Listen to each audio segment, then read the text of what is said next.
the number of mistakes and the lack of execution? Well, first of all, you got to give Clemson a little bit of credit. They have a really good team. I think the responsibility for us not playing well really starts with me.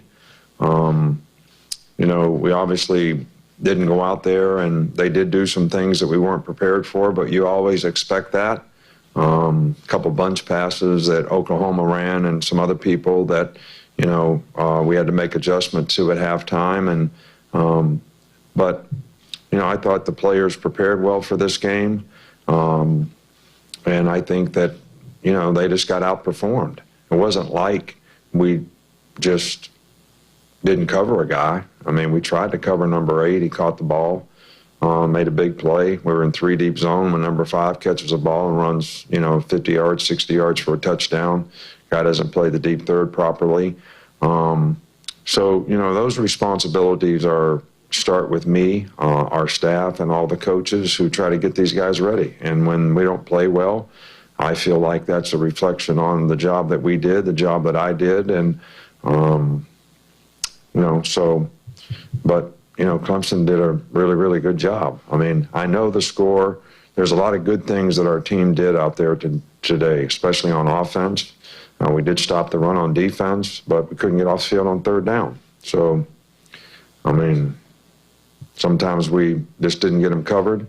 A couple times we made some errors on things that they did that we had not practiced that were difficult, and they're pretty good. Go back here in the middle, second row. Nick, again, you haven't experienced a loss like this in your tenure. What was going through your head as it was unfolding? And also, do you think some of the long-standing issues maybe were exposed, the field goal kicking forcing you into decisions maybe that you might not want to make, and also the secondary depth being a problem that kind of came to the surface in this game? Well, we have had some issues with, the guys that, are not out there playing. And I think sometimes you have to be fortunate because when you play against good teams, you need that depth and you need those people. I think it was a poor decision on my part not to kick a field goal, the first drive of the second half. We thought we had a really, really good fake, and somebody didn't block the guy they were supposed to block, so it didn't work. So it was a bad call. It's always that way. We didn't finish drives in the red zone because we could have got right back in the game now. I mean, we had the ball down there 3 times and, didn't score a point.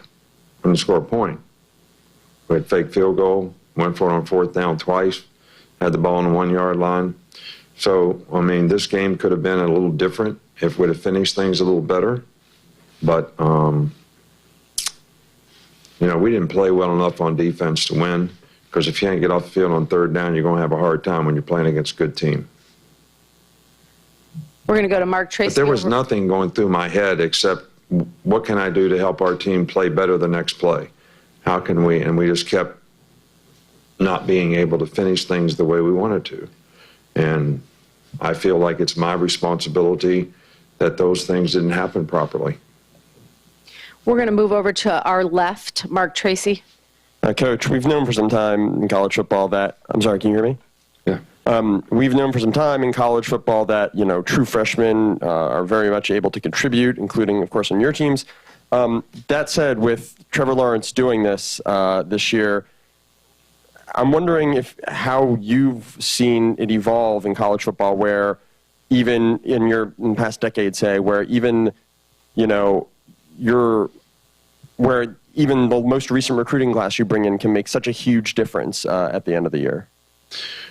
Well, Trevor Lawrence is a special talent.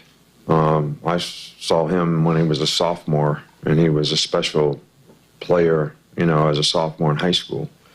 And he's playing in a good system and a good scheme that's somewhat similar to what he played in high school. And I think that I got this ask at the press conference the other day, why do more freshmen, are they able to play, especially at quarterback? And I think there's a greater similarity with the offense that they grow up with and the offense that they play in college. So there's a lot more similarities. And I think the quarterback position is a little easier now because it's not all drop back oriented. RPOs have made it very simple, for the quarterback in a lot of ways. So not a surprise to me. And I think you'll see more and more, young quarterbacks be able to contribute early on because of those similarities in their training. Their training is better. We have 7-on-7s all over the country. We've got great quarterback coaches that help these guys develop early in their careers. But Trevor's always been a special talent in my mind, and doesn't surprise me. He's got the right stuff as a person, and, he's played phenomenally well for his team this year. We're going to stay over here on our left, move up a row. Nick, Dan Usman from The Athletic. I noticed when you were leaving the field, you were looking over your notes. I wondered what you were seeing there, what you were thinking, and also, like I asked the players, this team, I think, did show great resiliency all through the season. What is your takeaway from this team, and maybe what you want to focus on moving forward with them? Well, I sort of made the same opening comments that I made to our team. I told them how proud I was of what they were able to accomplish. I know how disappointed we all are, and they are, and the way we didn't finish, and the way we performed, in this particular game. But they accomplished a lot, and we're really proud of them. Winning the SEC, winning the Orange Bowl, and winning 14 games. I mean, our seniors have done a phenomenal job. I think they've won like 54 games in their career or whatever. So one game doesn't define who you are. But I also told the players that sometimes we learn more when things don't go well, when we lose. You have to learn how to lose as well as how you win. And there's a lot of lessons for us to learn from the experience that we had in this game. Whether you're a senior who's leaving or whether you're a player who's coming back and you see that we have work to do. We're going to take 2 more questions. Our first one is right here in the front row. Nick, Phil Barber, Santa Rosa, Press Democrat. With that defensive line of yours, were you surprised you weren't able to generate more consistent pressure on Lawrence? And did you feel that he got more comfortable as the game went on because of that? Well, I thought that if we were going to have an opportunity, the best way to defend them is to rush 4 guys and play different kinds of coverages. And when we rushed 4 guys, we didn't get a lot of pressure. Their offensive line did a good job. He was very comfortable in the pocket, had time to throw, and we didn't get him covered very well on the back end at times. So the combination of those things, I think, really, made it more difficult for us, because one of the things that they do extremely well with the players that they have, the mismatch 8 and 5 outside, is when you play middle of the field coverage and you try to pressure, they've been very successful against that all year long. And Trevor Lawrence is very good at throwing the fade ball, back shoulders, whatever it is, and their 2 guys are really, really good at making plays on the 50-50 balls, which we knew would be a big part of what we needed to do well in this game. And I think maybe we made 1 play on a 50-50 ball and got 1 other pass interference. Last question from Marty, right there in the middle, second row. Hi, Coach. Marty Smith, ESPN. You've said to me in the past that you tend to remember the losses much more than the wins. Outside of the scoreboard, what do you think you'll remember most about tonight?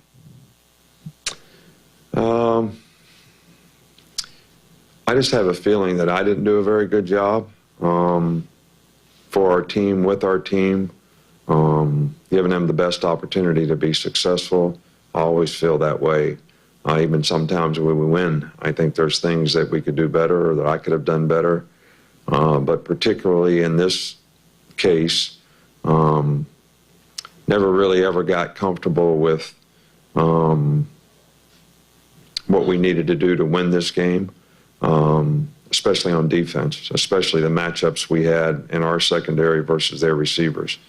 That was something that was, kind of bothering me going into the game. And as the game unfolded, it worked out that those matchups were a big difference in the game. Coach, thanks very much. All right, thank you. And as always, I appreciate I know you all think I don't like the press, but I really do love you for what you do to give a lot of positive self-gratification to a lot of our players by recognizing the things that they do well. And we certainly appreciate all the interest you create for our sport. And college football is a great game and something that's great for these young people to be able to learn a lot of lessons in life. So we appreciate you so much for that. Thank you.